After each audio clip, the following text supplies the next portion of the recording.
Chapter 22, Magnetism.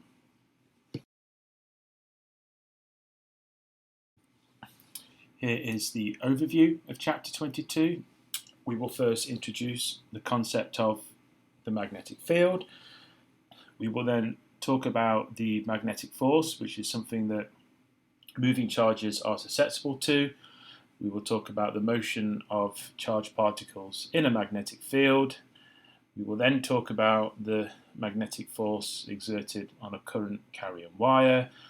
We will then move on to loops of current and magnetic torque.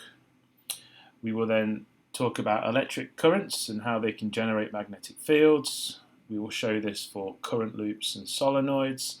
And finally, we will discuss magnetism in matter.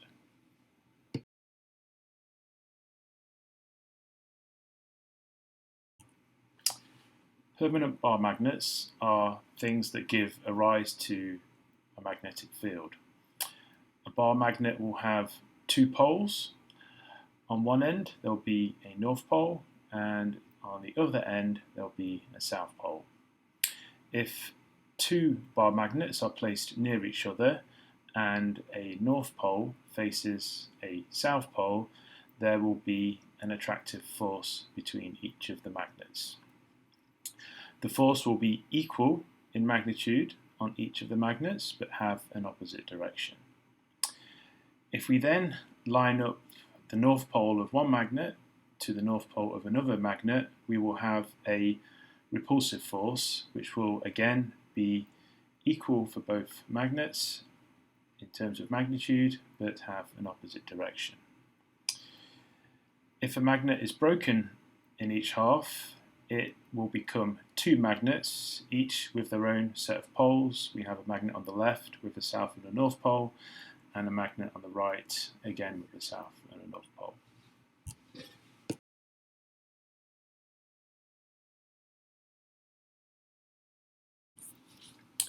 Just like the electric field, the magnetic field can be visualized using magnetic field lines.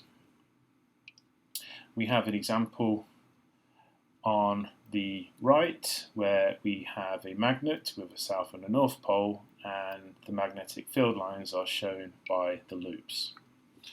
The density of the lines indicates the strength of the field, as with the electric field, and the direction will indicate the direction a north pole would like to go if it was placed in this system due to the magnetic force. We can also show the effects of magnetic field lines using iron filings. If we place a magnet near some iron filings, the filings themselves will magnetize and their north pole will point in the direction of the magnetic field lines.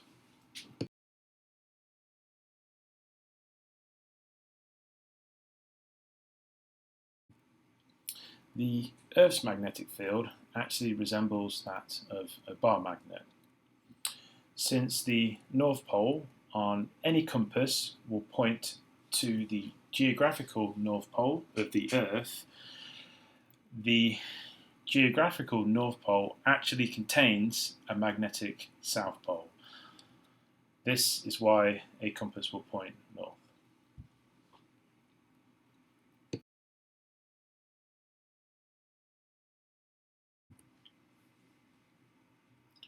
Moving on to the next section, the magnetic force on moving charges. A charge that is moving within a magnetic field will feel a force due to the magnetic field.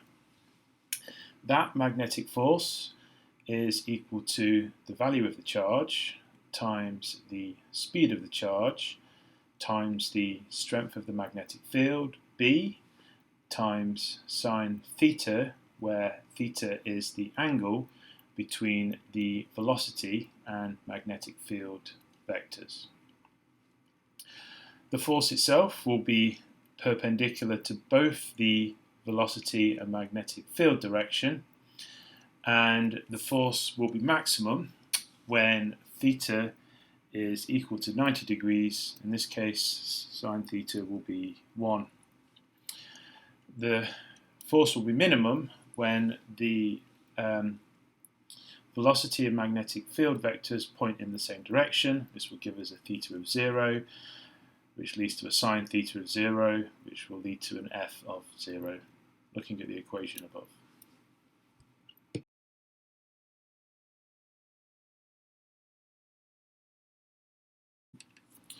The magnetic force on a moving charge is actually used to define the magnetic field. Rearranging the previous equation, we get a magnetic field of magnitude B is equal to F divided by the value of the charge times the speed times sine theta.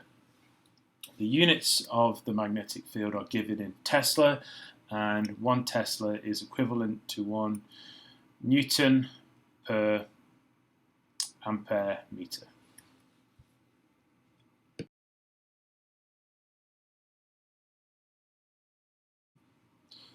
The right-hand rule is something that helps us determine the direction of the force if we know the direction of the magnetic field vector and the direction of the velocity vector. It applies to positive charges. If you have a negative charge, simply reverse the direction of the force. For instance, if that is pointing in the positive z direction, as in this case, for a negative charge, this will be the negative z direction.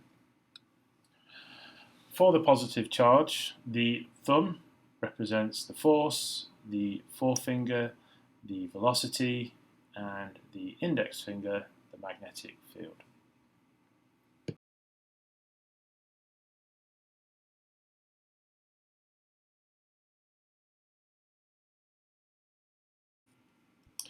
In terms of vector algebra, the force vector on a charge is the cross product of the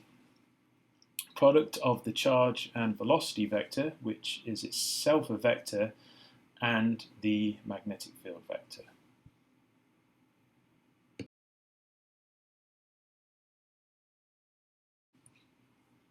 The motion of a positively charged particle is actually rather different in an electric field compared to a magnetic field.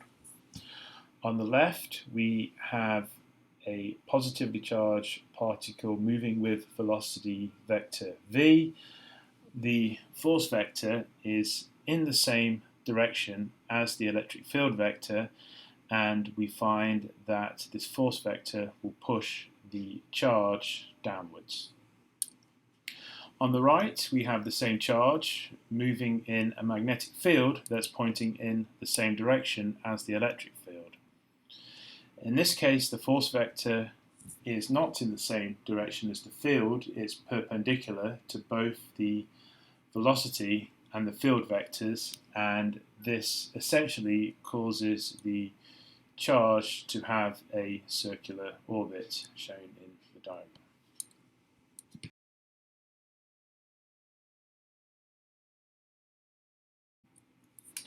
The circular path that we discussed before is simply a result of the magnetic force being perpendicular to the direction of motion. Another example of this is the moon orbiting the Earth. The moon's velocity vector is perpendicular to the gravitational force vector, which is pointing towards the Earth itself. This means that while an electric field can do work on a particle, a magnetic field cannot do work on a particle. This is because the particle's speed remains constant, therefore its kinetic energy remains constant. If you cannot change the kinetic energy of something, you cannot do work on that thing.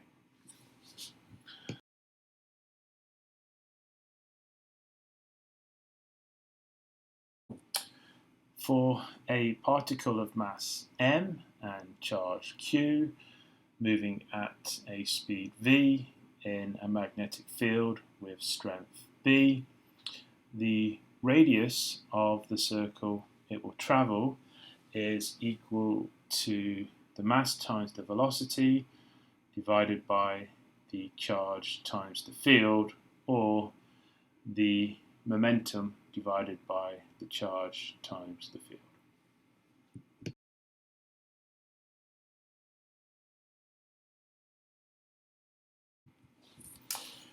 In a mass spectrometer, ions of different mass and the same charge move in circles with different radii, and this allows us to separate different isotopes of the same element and determine what isotopes we have. Here we have an example where a charge enters a magnetic field. It will then move in a circle. In this case, we show uranium-238, and it will land at the final position denoted by the red arrow. Where it lands depends on the radius and also the mass. So if one can measure the radius, one can determine the mass of the charged particle in the field itself.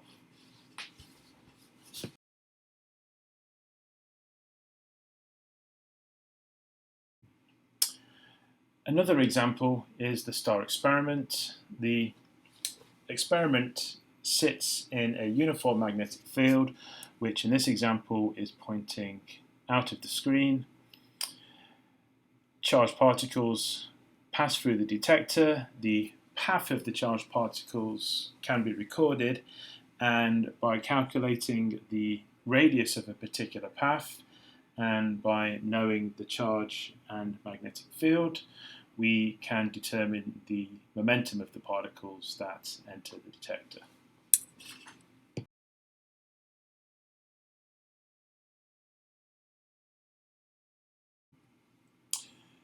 If a particle's velocity vector is neither completely perpendicular to the magnetic field or completely in the same direction, the component of the velocity vector that is in the same direction of the magnetic field will not change. However, the component that's perpendicular will change. In this case, the particle will move with a helical path, which is shown by the bottom right diagram.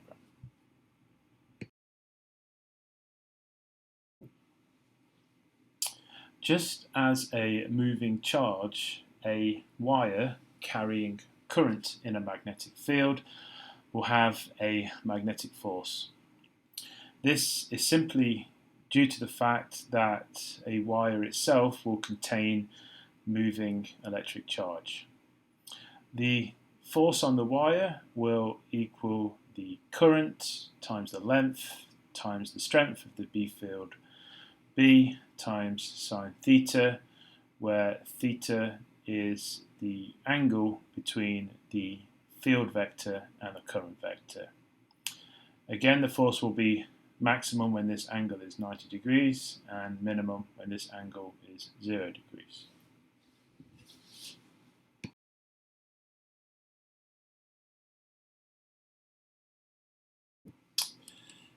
In the current loop shown in this system, the vertical sides will experience forces that are equal in magnitude but opposite in direction.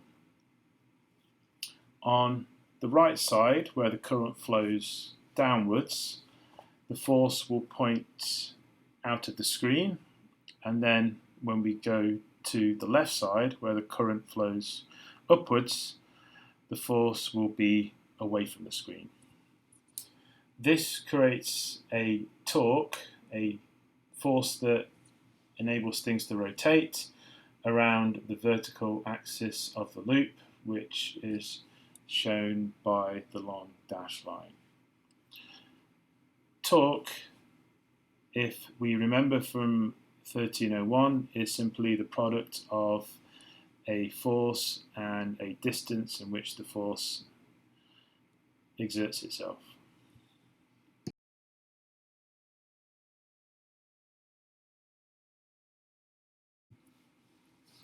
The total torque will be the sum of the contribution from the current travelling downwards plus the contribution from the current travelling upwards.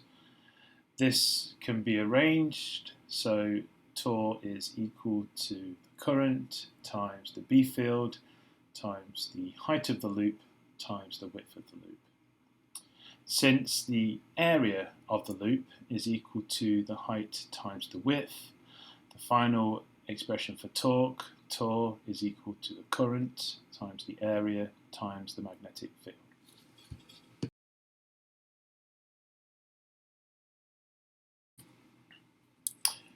A more general expression considers the angle between the plane of the loop and the B field. This is shown as theta in the bottom diagram. In this case, the torque will equal the current times the area times the B field times sine theta. In the previous example, theta was assumed to be 90 degrees.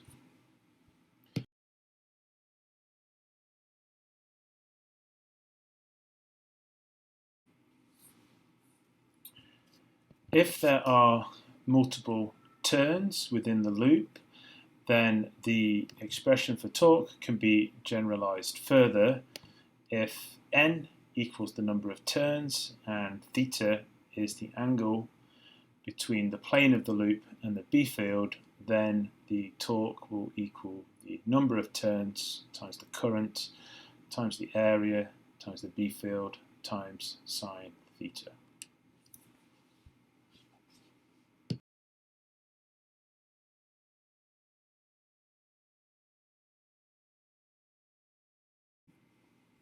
The fact that the torque on a current loop is proportional to the amount of current flowing through the loop is used as the basis for many electrical instruments.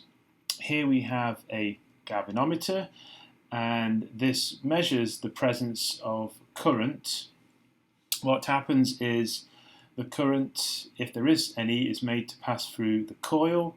This is placed in a magnetic field, and due to the torques, this coil will rotate in a clockwise direction when there is current in the coil. The scale is a measure of how much current is flowing through the coil. At 0, there is 0 current, and as the scale is rotated more clockwise, there is more current.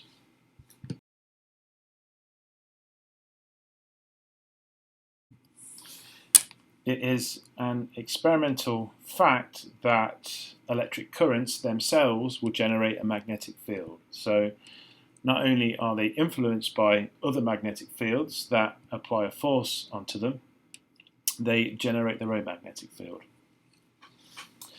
We can see this by placing iron filings near a wire that's carrying current. What we find is they form a circular pattern.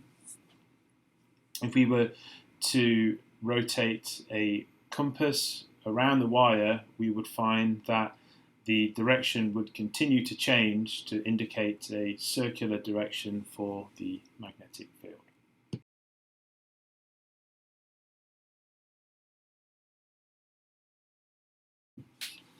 To find the direction of the magnetic field due to a current carrying wire, we can use a right-hand rule. In this case, the thumb is the direction of the current, and the fingers, which curl around, will be the direction of the magnetic field.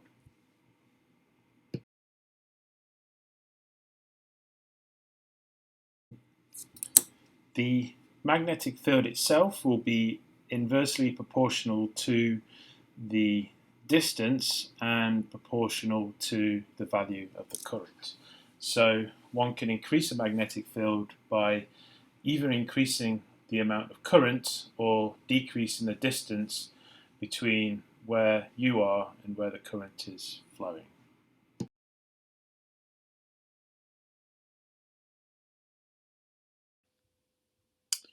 we can use Ampere's law to find out exactly what the magnetic field is due to a current carrying long straight wire. And after such a derivation, one finds that the magnetic field B is equal to mu0, which is a constant, times the current divided by 2 pi times r, where r is the distance we are away from the wire.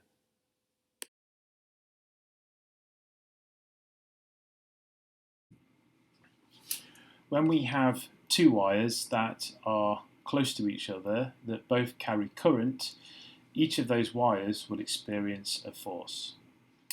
This is due to the fact that if a wire carries current and is within a magnetic field, it experiences a force, and wires themselves will create a magnetic field. So if there is another wire, it can create a magnetic field which can exert a force on the first wire that we discussed. Here we have an example where on the bottom left there are two wires and the current is going in the same direction. The force in this case will be attractive, and we can calculate it by considering our original expression. If we consider the force on the second wire, that will equal the current in the second wire times the length of the second wire times the B field due to the first wire. We can then rearrange this and show that the force is equal to the current in the second wire times the length in the second wire times mu0 I1, which is the current in the first wire, divided by 2 pi d. That expression in brackets represents the B field from the first wire. We can then simply expand this and show that the force is equal to mu0 times I1 times I2 times L divided by 2 pi d, where d is the distance between the wires. If the currents flow in opposite directions, the magnitude of the forces will be the same, but the force will be repulsive.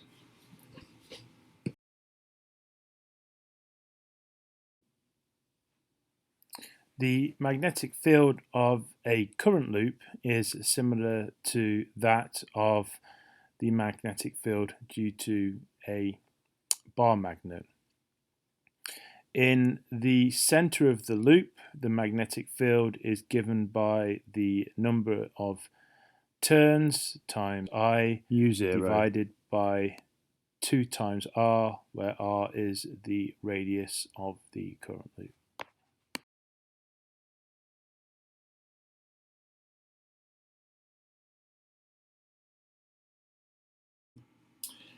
A solenoid is a series of current loops that form a cylindrical shape, and this is shown on the diagram on the slide.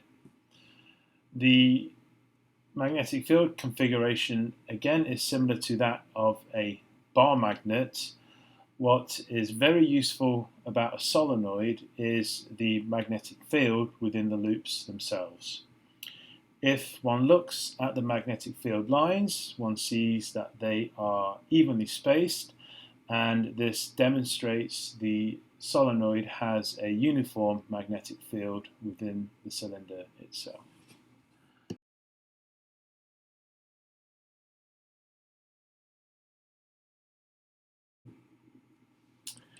Electrons, via their motion around the atom, actually create magnetic fields. They create magnetic fields because the movement of an electron is simply the motion of charge, which we've seen before creates a magnetic field.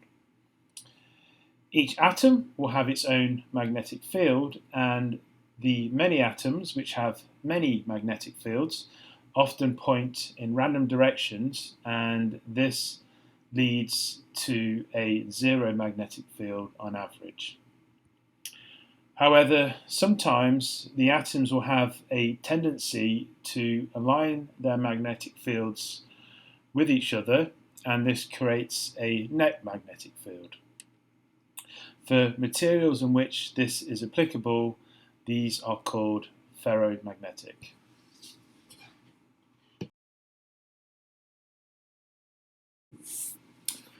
Ferromagnets are characterized by domains which each have a strong magnetic field. In the diagram on the right, a domain corresponds to a blue arrow. We can see that in this case that they are randomly orientated, and if this happens, there is no net magnetic field due to the ferromagnet. However, if we have an external magnetic field, as shown on the bottom diagram, then the domains, which are small magnets themselves, start to line up with the magnetic field. This is the actual process that creates the magnetic field within the material.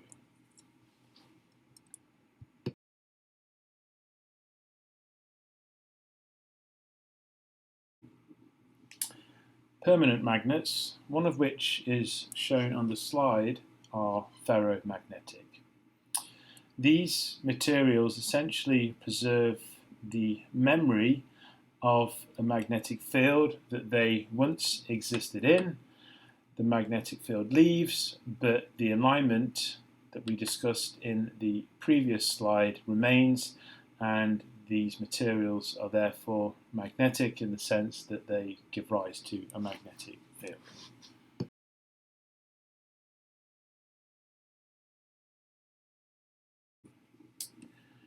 Many materials that are not ferromagnetic are paramagnetic.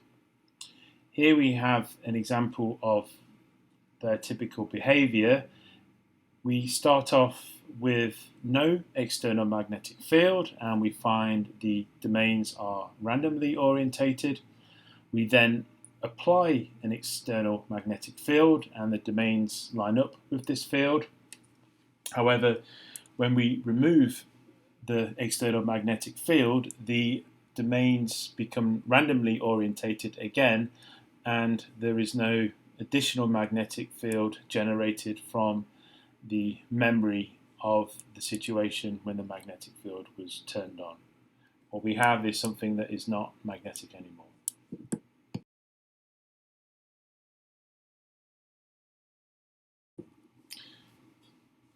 The final class of materials with respect to their magnetism are materials that exhibit diamagnetism.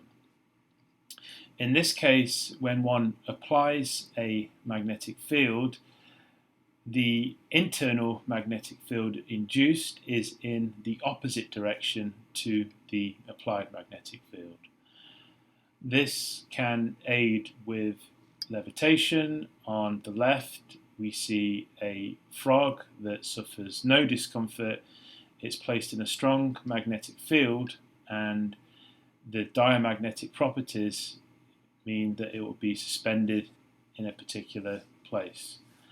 On the right, we have a finger and a thumb that surrounds a magnet. There is a larger magnet on top of this generating a field, and the finger and the thumb act also as diamagnets, and they act in a way to stabilize the magnetic field so the small magnet stays in the same position.